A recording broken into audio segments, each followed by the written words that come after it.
Hello, hello, hello. Welcome to the Founder Hour podcast. This is your co-host, Posh. We've got a new episode for you today, and we're excited that you made it here. Before we get going, make sure you subscribe to the podcast, give us a 5-star rating, and then subscribe to the newsletter. Get some new updates from us, some exclusive content, things that nobody else has. And oh, one more thing. Enjoy the show.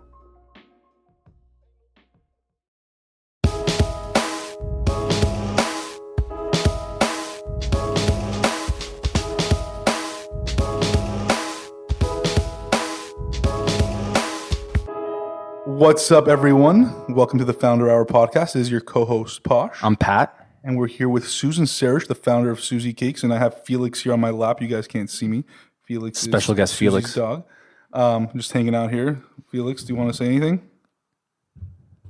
Nope. Felix does not want to talk. Susie, thank you so much for having us and being on the show. We'd like to kick it off with your background in your early days and then kind of move on to your journey and, where you are today. So talk to us a little bit about, where you grew up, how you grew up, and what life was like for young Susie. Okay. Young Susie grew up in Chicago, and we had very humble beginnings. We were a blue-collar family. My dad was a firefighter. My grandfather was a police officer. And both of my grandmothers lived across the alley from each other. So their names were Mildred and Madeline. And because my dad worked the 24 hours on, 48 hours off fireman shift, I spent a lot of time with both of my grandmothers. So I was very fortunate in that the time I spent with them, a majority of it was in their kitchens, as most of our grandmothers spend their time there. And they were first-generation immigrants, one from Italy and one from Poland. And their lives really revolved around making sure their families were well taken care of and that we had everything we need to be successful in this world. And that was a majority of my childhood, was spending time with both of them. And were you spending time with them separately, or yes, like separately? Yeah, no, that would be great if we're all in one kitchen together at the same time. It was separate. So I'd come home, and whether it would be, when my parents dropped me off or coming home from school, there would always be a piece of pound cake or a slice of apple pie, or the baking was largely done by the time I got home, but it was the time we spent in the kitchen, sitting at the table over a glass of milk and somebody saying, "How was your day?" and then actually listening. And I didn't know it at the time, but they were teaching me life values of how to be a nice person, how to work hard, how to say you're sorry, things of that nature. Didn't know it at the time, but reflecting back on it now, everything that happened over the kitchen tables, always over dessert, was about values. And was cooking and was that something that was a hobby of theirs, or were they actually in the well, space? No, they were not. It was at a time when it wasn't really a business for women to have, but they. I think their livelihood was being homemakers and, washing clothes and doing the floor, and cooking was a large part of it. And also with our, ethnic backgrounds, for both Italians, and Polish people, it's always around food, and there's special food for every holiday and every, we're Middle Eastern, and every, Sunday after church was always a special meal, and, everything had its time and place. So food was just a huge part of growing up for me. For you, was food something that you thought that you always wanted to be around even as you grew up, or was it just something that, like you mentioned, was normality, was like family, it was, this bonding between, close people? I always felt joyful around the times we were having not only the desserts at the table with my grandmothers, but when we had the big family meals and cousins would come over and neighbors would come over, and there was huge platters of roast beef sandwiches, it just was constant. And I always liked being part of that. It was exciting to me to have people over and entertained. So my driver was around hospitality, right? More so than the cooking piece of it. For me, I knew that I believed that what I wanted to do when I got older was to be in the hospitality business, whether that was working in a restaurant or hotel or something. I knew that's what I wanted to do. And for context, like around what years are these? Like in Young, like starting at like age 4. age 4? Yeah. And I don't know how it was at the time. I guess you can speak more to it, but you had mentioned like when your grandparents were like coming of age, and it wasn't a thing for women to start businesses around food. And did you ever, like, as a kid, think that would be your career one day, like that you would get into something food related, or was it just something that you had a passion for and you're like, it's just part of my life, but I have my eyes set on something else as a career? Yeah, no, it was definitely what I knew I wanted to do. And I think my earliest memory of that is our vacations were in Wisconsin, at usually a Holiday Inn, like a motor lodge where the pool is in the parking lot. I say this, and sometimes people don't know what I'm talking about, but with the chain link fence around it. And I would bring home the shampoo and the soap from the Holiday Inn for my girlfriends for sleepovers. I didn't even know what an amenity really was. I just wanted them to have like clean new things when they came over to my house. Yeah. And that just continued to grow.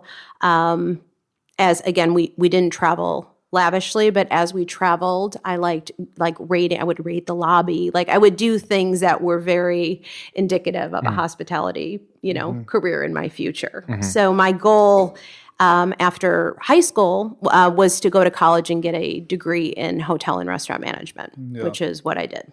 So you wanted to get more so on like on the business side of hospitality? Correct. 100%. Yeah. Like I loved everything cooking was, but I liked the broader piece of cooking, which was bringing people together and connecting. So you went to Cornell, right? That's correct. And from what I know, Cornell is probably one of the best, has one of the best like hospitality programs, if not like one of the very few in the country. Like when I searched stuff, like that was one of them at one point. I didn't see many hospitality like based schools besides Cornell. I assume that's why you chose it, but how was your experience like once you did get there, and how was life in New York, I guess, different than, Chicago? Yeah, it was a really big deal. Most of my friends, I went to a public high school, went to state schools in the Midwest. So to, go out of state was a big deal. And I had never been, we didn't even take a trip to go see Cornell. It was just when I got in, I was like, I'm going there. Yeah. So the first time I saw it was when my parents were dropping me off there, which was a big risk. I mean, it was very much out of the box, like, where is Ithaca? What is this? And I was just so honored to have gotten in and knew that it was something I wanted to do.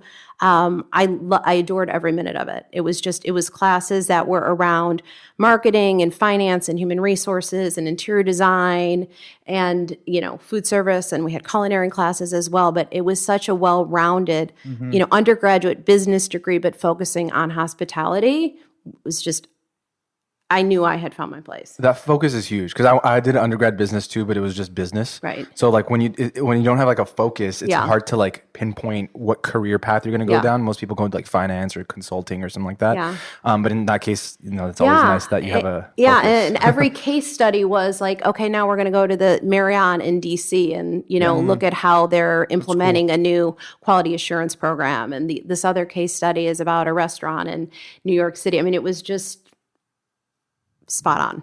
Would you say you were a good student in college or even in high school? Like, did you like follow the rules in class and actually do really well, or were you a little more like rebellious? I'm by the book, Betty. Yeah.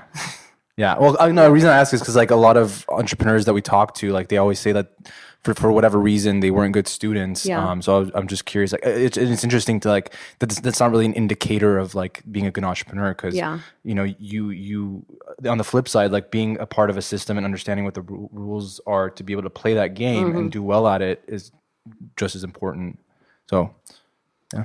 Were your parents supportive of your decision to kind of go into hospitality, or were they a little confused as to why you would choose such a path? They were incredibly supportive. My dad, because he was a firefighter, he loved his job. And from a very young age, his mantra was just do what you love. I do not care what you do. I don't care if you go to college. Right.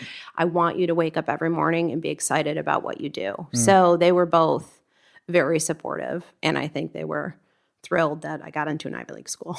When it came time to like graduate, did you have an idea of like where you wanted to work or what you wanted to do, or were you just figuring it out? I did. I had a clear plan that I wanted to work for really well-known founder-led businesses that had a deep culture. Okay. So my first job was with Hyatt Hotels, which is based in Chicago. And at the time, the Pritzker family was still running it. And Hyatt at the time, this is in the 90s, was at the forefront of doing many different things, whether it was their suites concept or their long-term stay concept and everything else. And loved the hotel business. Like, once again, it reaffirmed this is what I should be doing. From the very first day, I walked in and got my little name tag and, was the assistant restaurant manager. I was proud, I was happy, and I never wanted to leave work. Was there anything else on your mind? Like, people always talk about like opportunity cost and like, how do I know what I'm doing is like what's perfect for me or that I'm meant to do this? Like, was that ever a thought in your mind, or was it like, I'm for sure on the right path. I'm doing what I'm doing. It always felt right. Yeah. It always felt right. And I never through from Hyatt, and then I worked for Let Us Entertain You, which is a restaurant group out of Chicago, Richard Melman, very innovative restaurateur, worked for Ian Traeger Hotels, just really strong, founder-led businesses. House of Blues, Isaac Tigret was still in charge there after he had left Hard Rock. So everything was about learning more and finding out how to really build a culture-based business. I knew I wanted to do something on my own. It wasn't clear at all what that was. I mean, for sure I didn't know. I didn't have SusieCakes in my mind from the time I was 18 or 8. Like, it did not form until later through all my experiences. But my goal was just let me learn as much as I can, take best practices, and see where this goes so that when I do launch something, whatever that something is, I've got great experience. During your time at Cornell, but also after, were you ever cooking? Like, were you actually yourself doing any sort of work in the kitchen? I took cooking classes at Cornell. Yeah. So my pastry classes were my favorite pastry classes. Why is that? Because it evoked the memories of being back in the kitchen with my grandmother. So every time we made something, it just reminded me of those two women. Yeah. When that was. But when you were in college, did you think of it in that sense? Did you think like this is reminding me of those times with my grandparents? 100%. Like, and that was, why I feel food is such a strong trigger for memory. Whether it's the smell or it can take you back to a really great or happy time. And for me, those were really happy years. And those two women were really the individuals who, when all life was unraveling and chaotic around me, those were the two people who brought me joy and calm. So obviously when you talk about hospitality, there's so many different facets of it. What was the biggest part that you enjoyed the most about being in that business? Like working at Hyatt? Yeah, connecting with people. So whether it was walking somebody to their table and hearing about why they were there, whether it was a birthday celebration or an engagement or, hey, like we're just out for a Wednesday night, we got a babysitter for the kids, understanding why people were there, what they were doing there. If it were a lot of business travelers came into the hotel, I would love talking to them about what their jobs were, where they lived. It's the human connection piece. And I think that's such a special part about hospitality and travel and going out to eat is actually feeling taken care of. So that was the piece for me that I loved.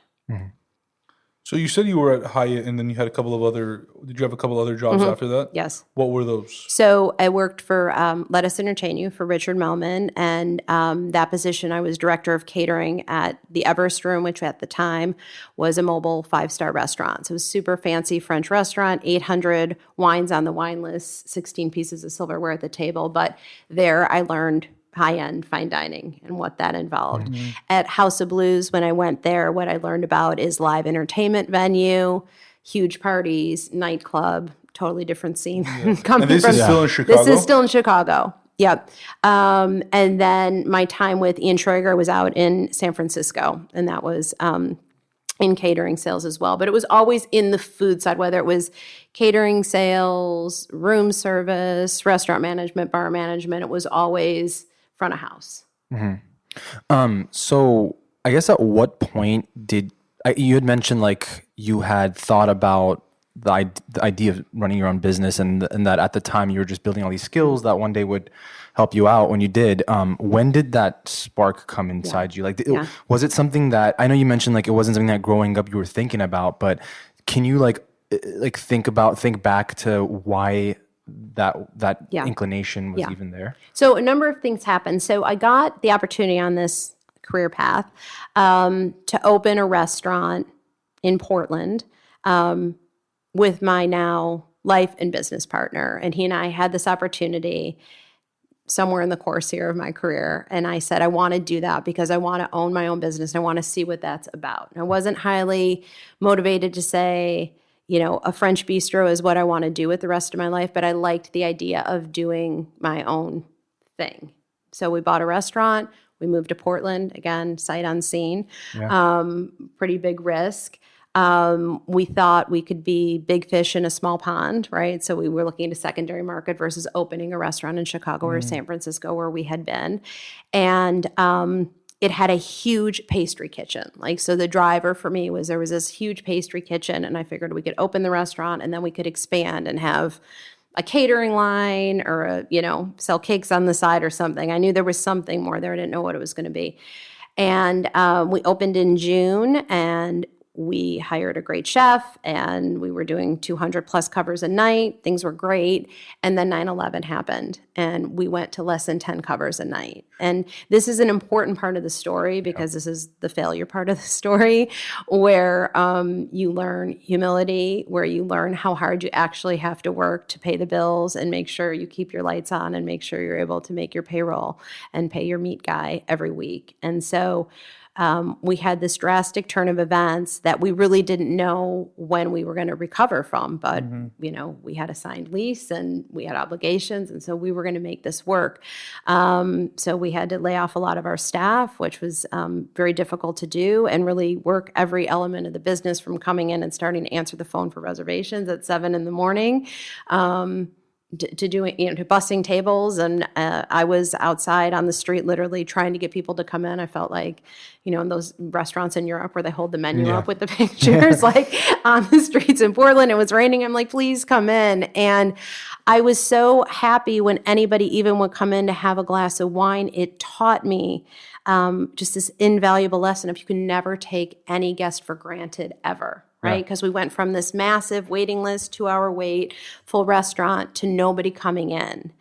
And, literally overnight things changed. And I said, I will never, ever take anybody for granted again. And every guest is the most important guest. So whether it's $4 glass of wine, I'm in. And you would feel like a king when you came in. And that's a really important part of my journey, because had I not had that lesson, and those were very difficult years that went on for a while, I would have thought you open a bakery and it's easy and people come in the door. Susie, I might have missed this, but what kind of restaurant was it? It was a French bistro. And you guys had bought it, or? We bought the restaurant space, the French bistro was our concept, because there really wasn't anything of that in Portland at the time. Obviously, there was obvious reasons as to why there was that significant drop-off during 9/11, but did you suspect at all that would happen? Were you able to even prepare for that in any way, or not really? There was no way. You couldn't imagine. It was instant. Going down. It was instant. It was overnight. And they weren't going anywhere, or they just weren't coming to you? They were just going to more, they were going to more comfortable restaurants or things they had known or had been in Portland for a while or were eating at home. Like people weren't open to trying new places. Exactly. Where in this journey is this? Is this like after you had, did you leave your job completely and do this full time? Left my job completely to do this. And what happened then is we knew we needed to have, when this went on for about a year, and it came back a little bit, but it never came back to what it was pre 9/11. We started alternating, working in San Francisco and working in Portland. So my partner and I split our time. So one of us worked Monday through Friday. That was me in San Francisco. That's when I worked for Ian Schrager at the Clift Hotel, because it was easy for me to go back into the hotel business. And then we'd swap on the weekends. I'd run the restaurant Saturday and Sunday. And my so you partner got another would go. Job. Yeah, I got another job. He got another job consulting on the weekends, and he went to San Francisco. And we did this for probably about a year. And then literally one day, I was sitting in the office and somebody knocked on the back door and said, I have a buyer for you. Somebody wants this restaurant space. And I thought I was being punked. I thought where's Ashton Kutcher or something? This is crazy. And he's like, no, I have a guy who just has had his eye on this corner and it's nostalgic for him and he wants to buy it. I'm like, okay, let's talk. And we were able to sell the restaurant, be able to pay all our bills, and get out. It was more about the space for them, not the restaurant. It was the space. Yeah. They wanted that corner. So you were able to get out of the lease. So we were able to get out of the lease, which is when we both moved back to San Francisco because we both had jobs there. Right. And then that's really when I said, as difficult as that experience was, I loved running my own business. Yeah. Right? I loved everything about that. Like doing the marketing and doing the hire. Like I just loved everything about being in control of my destiny, as difficult as it was. That's when I knew I had to do something. And I guess like I'm sure you've had more like time to reflect after that. Like what in being in that position, like what was the biggest lesson or takeaway from running that business? Knowing that, you know, there are things out of your control that happened, but was there anything else, I guess, that were things that you were in your control that you, I guess, learned from and have been able to apply now? I think, what was the things that were in my control were who I brought on board in a hiring process, who I wanted to represent the brand and myself and be an extension of me at the table and things of that nature. So I think that piece was really important. And then the building the relationships, not only with guests, but with vendors, right? It's because when you're like floating bills, right, you got to make sure that your vendors can look you in the eye and know when you say, I can't make it this Friday, but I'm going to do it next Friday. And they let you do that. That's a relationship thing, right? And so those are the skills and the lessons I learned that I carried with me through SusieCakes. And importance of people, really. 100%. And how old were you at that time when you were like running the French I was bistro? 30. 30. I was 30. And were you married at the time, or? We were not married. We're life partners, but not. Yeah. So at the time, like I can imagine you're probably, I mean, were you feeling any like anxiety at the time? Like you're kind of at that age now where you're expecting to like be a little bit like further along maybe in your career. Sure. Like everyone has friends at the same time, like 30 years old. Were you scared at all? Like what would because this like business didn't ultimately work out the way you wanted it? It gave me more of a driver to be successful, right? I said, this did not work out, but I am not done with starting a business or being an entrepreneur. Like to me, it actually drove me to say, okay, you've learned all these lessons. What are you going to do differently the next round? So when we went back to San Francisco, I was immediately like, I got to get my act together and figure out what the next business is. And everybody was like, are you crazy? Like, you just got out. Like, you should be grateful. You need to, like, get back in the corporate world and get yourself on a VP or president track fast, and not even think about opening something on your own. But for me, it was like, I need to do this now. What was it about running your own business that you, like, were so sort of attached to that as opposed to, like, I can imagine most people would have taken that advice and gone back and tried to take a more like safe track or safe route. Right. What about it? Yeah. I think, I'm not adverse to risk. And I think the safe route was going back and taking a corporate job. And I think in my head, that was always going to be there. Whether that was at 30 or 35 or 40, I knew I could always fall back on that because I had a strong enough resume and education that if everything really imploded on me, I knew I could always do that. So as long as I was healthy and had the ambition and could go for it, I was still going to go for it. And it was at this time that the idea for SusieCakes started to become very clear to me because through all this moving with my job and moving to Portland, moving back to San Francisco, I had inherited, both of my grandmothers had passed at this time, but both of their recipe card boxes of the 3x5 recipes. So I was constantly being exposed. Every time I moved, I opened this box of the recipe cards. And I always say, I got to do something with these because there is just no good baked goods, in my opinion, anywhere I lived. And at the time when we landed in San Francisco, everything, the desserts were super overcomplicated. So like a pineapple upside down cake was deconstructed. So like the pineapple was on part of the plate and the cake was on the other part and the caramel sauce. I'm like, who wants this in 17 parts? Like, give me the cake as it's supposed to be. And everything was just overcomplicated. So there was an aha moment about, man, I would just love to get a piece of chocolate cake with chocolate frosting made with 5 ingredients. And the more I went out and was exposed to the bakeries there and certainly many great bread bakeries and French pastry bakeries, but no one was really doing kind of an Americana back to basics. So that's where I kind of started thinking, can I use these awesome recipes, get kind of a back to basics bakery going. So that was part of it. That was also around the time of when food labeling came out. So people were going to the grocery stores and they would see their chocolate chip cookies in a plastic clamshell with 85,000 ingredients on that label. And I think people started waking up to like, I don't want palm oil in my chocolate chip cookie. Like, what is this? So the idea of this bakery where things are made on site from scratch and we're cracking eggs and we're using real butter, I thought would really appeal to people. So that was one piece of the puzzle.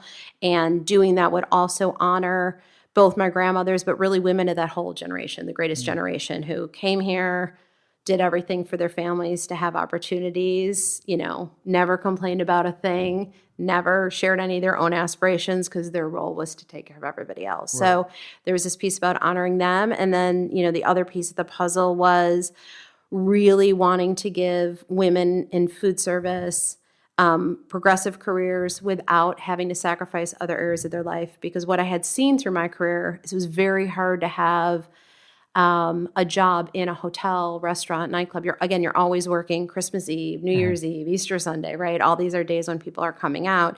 You're away from your family, so it was difficult to think about starting a family. Or I would say, let alone have a date on a Friday night because you were always working.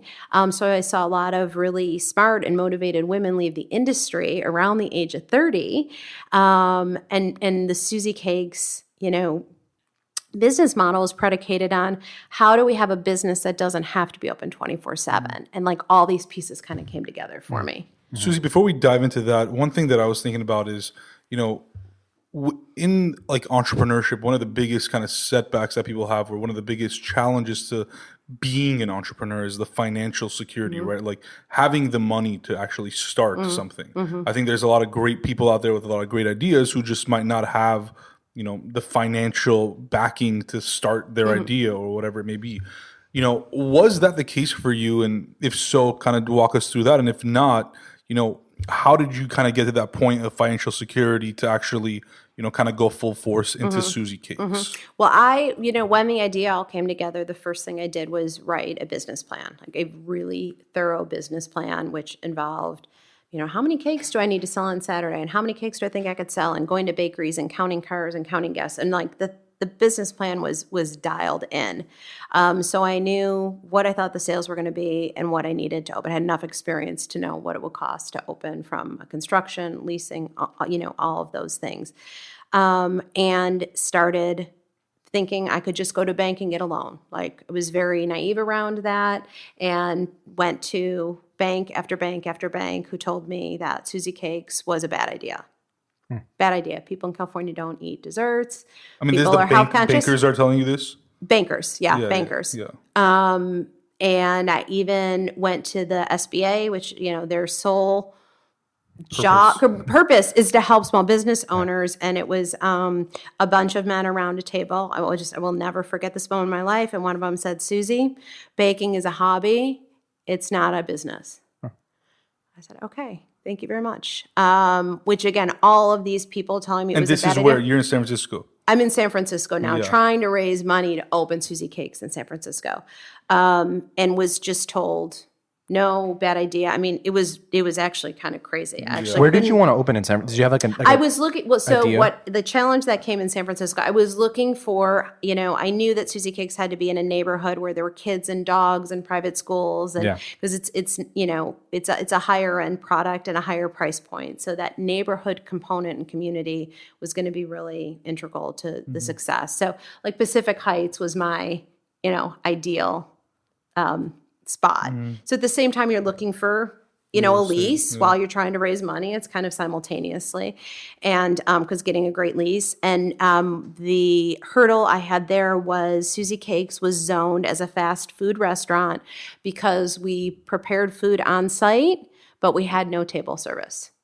So I was grouped into like a 24-hour Taco Bell where all sorts of unsavory things were going on in the parking lot at night, right? Yeah. So any well-respected neighborhood had a ban on fast food restaurants, and yet we were zoned as a fast food restaurant. So after trying to appeal to the city to get past this, By that, do you mean that a lot of the property owners didn't want to give you a lease because you were classified it was as a zoning fast food? thing. They couldn't even let me in. It was just like, you can't be in this Because neighborhood. they had restricted It was fast restricted. food. It was a zoning issues. So that was a quick pivot. Okay, now what do we do? Right. Because this is not going to work in San Francisco with this zoning. I tried to start all sorts of grassroots appeals, and it became very clear after 6 months of me being at City And you Hall. still haven't raised money at this point. Have not raised money.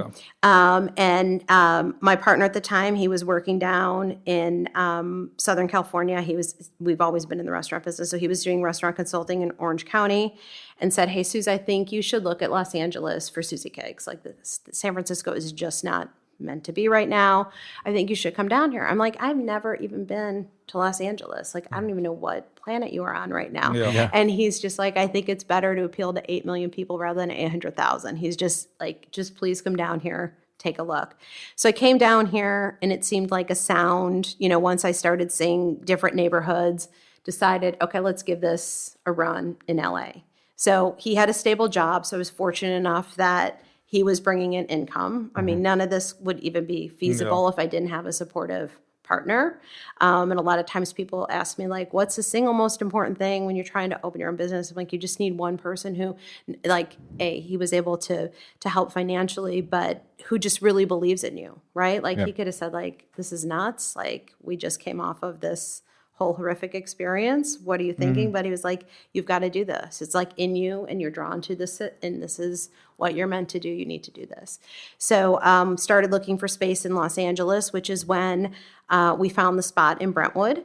And it was a bike shop. It wasn't food service, but it was able to be converted into food service. And it was right on San Vicente, and it hit every cylinder forming on where SusieCakes should be. Rich moms, private schools. Yes, because dogs, strollers, the whole 9 yards. And did that same observation that you had in San Francisco about just kind of like what was happening in the scene there apply to LA at the time? Like, you saw that same opportunity? Same thing, yeah, same thing. I didn't see kind of the home style dessert concept really in existence here. I mean, there were many different bakeries, many ethnic bakeries, many very, very high-end wedding cake bakeries where the cakes were like $3,000, $4,000, $5,000 with fondant and marzipan and very fancy. And a lot of bakeries that were more focused on bread and savories, but no one really specifically carving out a niche of old-fashioned layer cakes. Yeah. And did you have like any particular sort of event that you were wanting to like create around, or was it just for anything that people wanted? It like, was you just indulge around in? all of life's milestone moments. Like anything that you would need a cake for, anything you're celebrating, you need a cake for. It's a baby shower, it's a graduation, it's an anniversary, going away party, coming home party. Like whatever it is, there's always a cake. Like that to me was the constant here. And that for me, it was like, of course, people need cakes. But again, there were still many, many, many naysayers. And it became clear that I was not going to be able to raise money via getting a bank loan. Right. Like that became overtly clear. So you've now agreed, I assume, to move to LA, right? Yes. So how is that like to come down to the city you've never been to? So no connections, nothing. Yeah, and your partner's in OC, so he's not even in LA. Right. So, but I was, once I got here, I was like, this for sure, like that, this is it. This is where I need to be. And I felt so strongly about the Brentwood lease. The landlord did not want to lease to me, rightfully so. I had no proven concept, right? He could lease to anybody, right? With a name, any coffee shop, with a name, any brand name, at the time. And he was like, Susie, you're a nice girl, but, I don't know, this is just, I can't take this risk, right? This is my lease and you have no collateral. Like the whole thing was nutty. And his building was on Wilshire in Brentwood. And I went every morning. I was so I got to have this space in Brentwood because I knew the importance of location for especially a retail brand like this. And I fell in love with the space, which can sometimes be a blessing and a curse with entrepreneur. You fall in love with something, then you can't get off of it. But I knew this, just what got intuition, this was a place SusieCakes needed to launch. And I would go every day and I'm like, Michael, please. And he's like, Susie, no. Michael, like every morning, he's like, you are breaking me down. I'm like, I know, I'm going to break you down. Yeah. And I would bring him treats and he would bring him home to his family. And then I think it was finally his daughter and or his wife who was like, you just need to give this woman a chance because she's so passionate about it. Like she will make it work, right? I believe that. I don't know that for a fact, but I think somebody influenced him beyond me. So finally he's like, great, I will sign the lease with you. So did you raise money here? So what we did, the only option was friends and family and literally cobbling money together. How much we money? take a check as small as $5,000. Like Really? literally. How much did you need approximately to start the business? Quarter? Yeah, I want to say maybe 200,000 was probably all in for everything, for the construction, the build out, working capital, really important. Another piece of advice I give to all entrepreneurs, make sure you've got enough cash in the bank to pay your bills for the first year in case you have another. Yeah.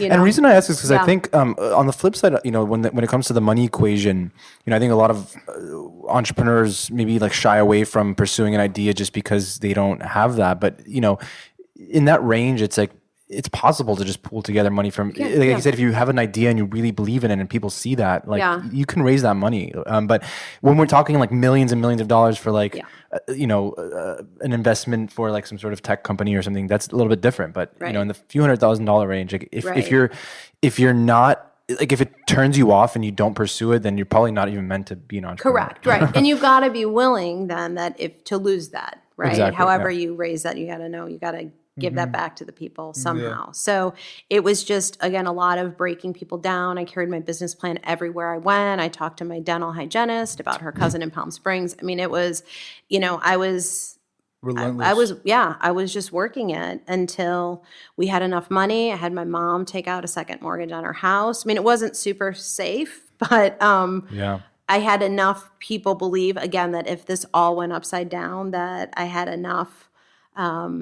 ability to get back on my feet and be able to pay everybody back. What made you so sure that this was going to work? Feeling. I mean, I fundamentally believed that people in Los Angeles needed good baked goods. I mean, I just really thought that once people tasted this, they wouldn't want to go anywhere else for cake. I mean, they were so limited. It was like you go to Costco or you could go to the grocery store. There really wasn't a lot of places to get what I was offering. And I just strongly believed it would work. And it was all pretty much predicated on the feedback that you had received from like your grandparents cooking? Me. It was me just knowing that these were the best cakes that anyone would have ever tasted. I just believed that. I had eaten so much cake and dessert in my life that I knew there was just so much bad cake in the world that good cake needed to be brought to the forefront. I say this with all due respect, but like, it does sound crazy, right? I mean, like you sound like a nut. You sound like you were like borderline, like like crazy, right? But I think that when you think back to like great entrepreneurs, like I think you need that, right? Like you need this like really, crazy belief system that somehow you're going to be right, right? Like it's not logical whatsoever. Correct. There's no logic involved in any of this, right? What made you that way? I mean, like your parents weren't per se entrepreneurs. Like your grandparents weren't entrepreneurs. Right. Like, I mean, what part of you like was that way? Well, the steadfast commitment, it came from the lessons of my grandmother saying, you can do anything you want to.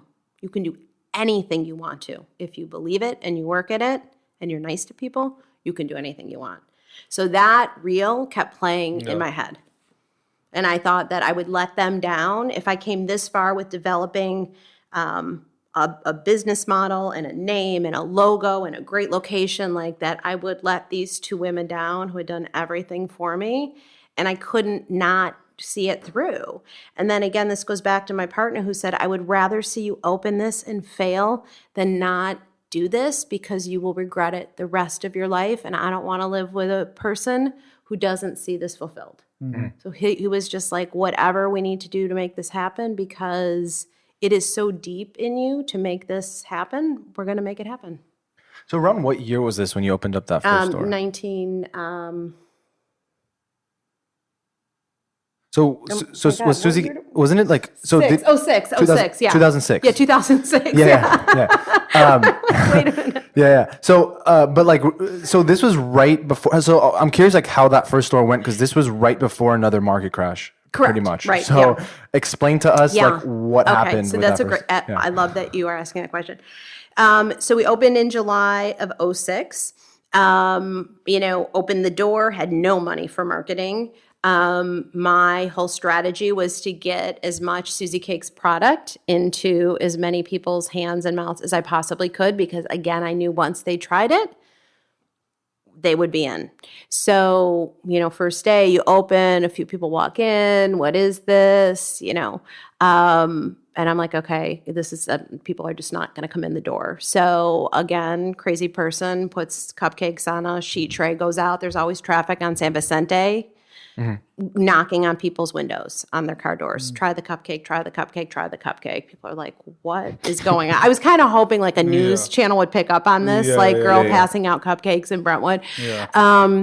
And knew that getting product out was important. And so very quickly, and part of the reason of wanting to be in a community where schools and kids and all of that was important, and part of the lifestyle was that you always need baked goods for fundraisers and black tie events, and any event, you need desserts. So we donated heavily, no matter what it was. It was like the Girl Scouts need a patch. We need something for lupus. We need something for breast cancer awareness. And I just said, what do you need? You need 200 cupcakes? Great. You need a sheet cake for silent auction item? Great. And gave heavily. And everything grew via word of mouth. And the other thing that worked in our favor was that if you have a great steak dinner, you can tell people the steak is great, but no one tastes it. If you take a red velvet cake to a party, 10 to 20 people try it, right? So that's where the quality of the product started to sell itself. And people started talking about it. I got to get that red velvet cake that I had at that party last Saturday night. And that is how I built the business. Very, very, very grassroots. Were you the one baking? No, I was not baking. Okay. I had an executive baker and a baking team who were executing on, the recipes. Got it. And how long did you have that first location until you started like opening up more locations? So about 6 months in, I knew we were on to something. And about 6 months in, we were cash flow positive, which is really very remarkable for food service. So I knew we were on to something. And that's when we started looking for the second location. So it was really pretty soon afterwards. And we had received so much positive press and just feedback from guests, and people were like, oh, we're driving from the valley, or we live in Malibu and it's too far to come to Brentwood. So that's when I'm like, okay, we need to be in Calabasas. I don't know why I got fixated on Calabasas, but that was my next It's at the Commons, right? Yeah. Or across the street. Across the street. Across the street. And so we started looking for the location there, and we signed that lease, and we were due to open, that December. And I think the crash hit in October about of 08. And our business did not tank. And everybody else was tanking. And what was happening was our business was growing. And I believe it's because people were not maybe going out to eat for taking grandma to, Ruth's Chris Steakhouse for her birthday. So you're having dinner at home, but you still needed a cake, right? So our business actually, the more people stayed home, you still needed a cake. People were still getting married. People were still graduating. People were still having babies, right? And the common denominator goes back to this, like, life's moments, even through a recession, are still happening. So our business actually grew, and that's when I really was even more energized about, okay, this thing is now really. And to open up that second location, did you have to raise money at that point, or were you just... we had to raise money. Yeah, and I'm sure and we went back to the original investor group, and they were all stoked because we had paid most of their money back. So they were like, great. And then they brought in other people, right? Then, like my uncle's cousin's brother was like, hey, you got to, Susie, get in on this thing, right? So then people, were opening up their checkbooks. And then that's when banks were like, then they were coming to me. And I was like, no way no way. Thank you very much. Yeah. I don't need you now. Yeah. Were you concerned at all with giving away too much equity where you didn't own a lot of the business anymore? No. No, I thought everybody who believed and supported it should benefit. I thought everybody should be along for the ride. Yeah. Yeah, I wasn't overly concerned with having X percentage along the way. Was there like a moment, I guess, in those first few years that I know, like you said, that it was pretty much word of mouth and it was showing a lot of promise, 6 months cash flow positive, which is amazing. Was there like one moment that you're like, this is going to take off? Like this is not going anywhere even before the market crash happened? Yeah, I think what kept happening was every holiday, and this was when I was working behind the counter, usually with like one intern from Cornell and one other person, right? Yeah. So it was, and we had a cash register. We didn't even have a POS. And so every holiday, I remember ringing more. I remember like Halloween was bigger than Labor Day, and Thanksgiving was bigger than Halloween, and Christmas was bigger than Thanksgiving, then Valentine's was bigger than Christmas. And every holiday, I remember calling my dad and saying, "We beat the last holiday." He's like, "Susan, you keep beating everything. Like your sales are going up. Like you're building your business. This is normal. This is what should be happening." And so I really there wasn't one moment, but it was just like every time we beat a sales record month after month, I knew that we were definitely onto something. So besides California, besides LA, is Texas the only other like area that you have? Yes. So when did that come about? Texas came about 3 years ago. And we knew probably 4 years ago that we wanted to look, we certainly nationwide expansion was always on my radar. I mean, I never opened SusieCakes to have one SusieCakes. My goal was always to have a national brand and a household name synonymous with celebration. Like it was always like the big vision, if you will.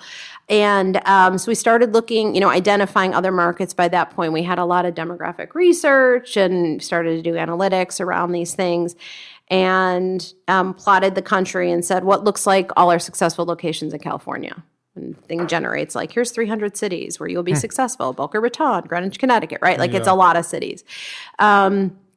And then we had to say, okay, where can we have more than one? Like you can have one in Nashville, Tennessee, but you're not going to have five, right? So it was like looking at dense areas or where there was larger populations where we thought we could have more just from a management standpoint, right? Rather than having all sorts of stuff scattered around.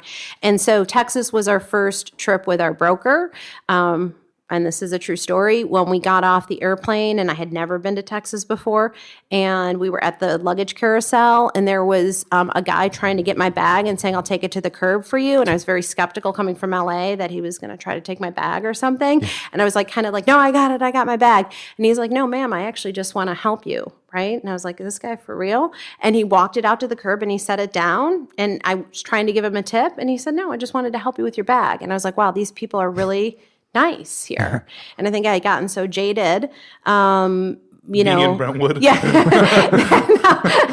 the mean streets of Brentwood. Not necessarily Brentwood, but broader, larger metropolitan area.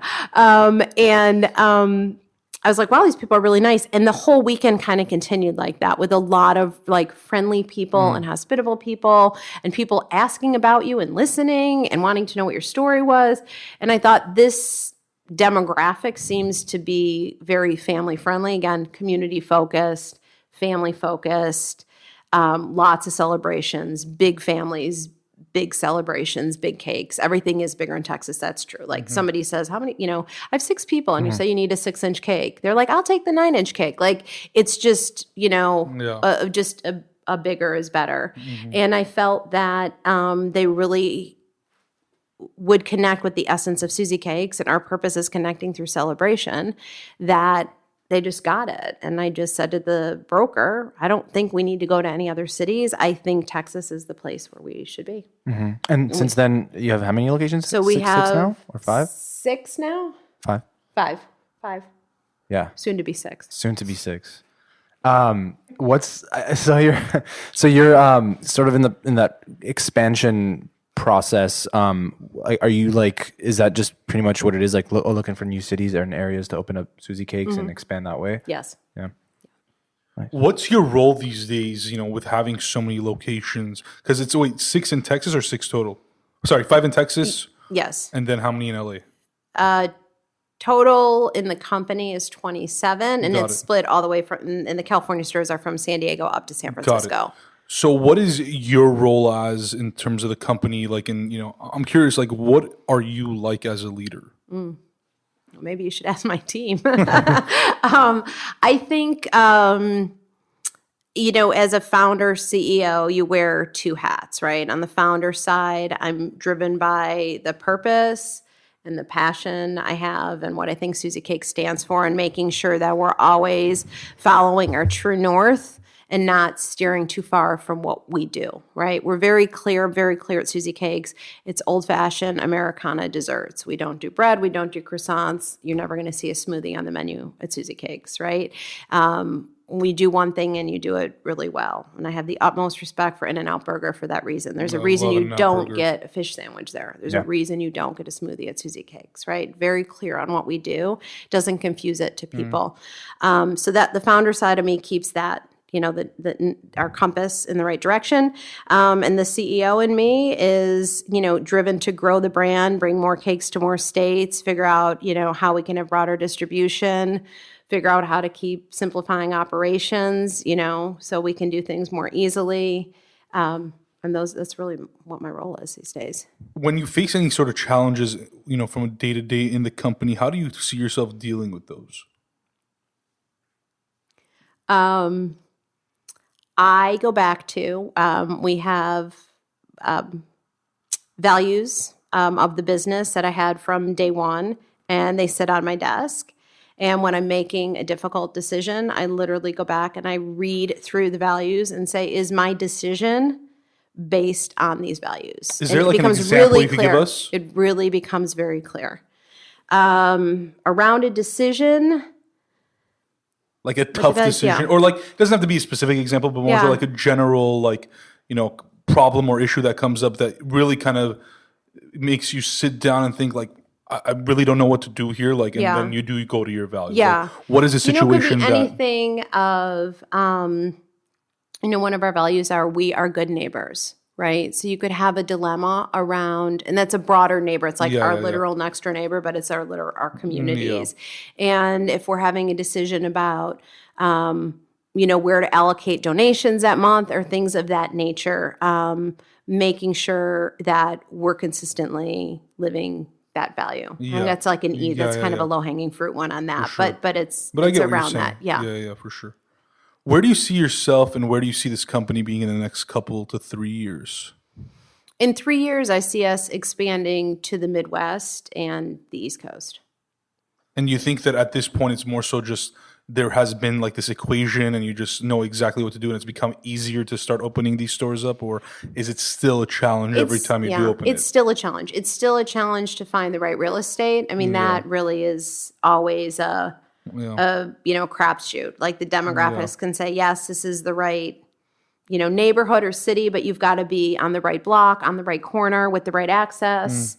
It really, I've seen that go both ways. So the real estate is always still never a slam dunk. And the human capital piece is really the biggest challenge also, because it's a very labor intensive business between the bakers and the decorators in the kitchen. Nothing's being done by machines, right? So it takes people, and it takes people out front to execute and sit down and help you plan your, what your wedding cake is going to look like. Yeah. So finding people who also have a similar, value structure, who appreciate connecting with their other people and making life's celebrations even better, that's a challenge.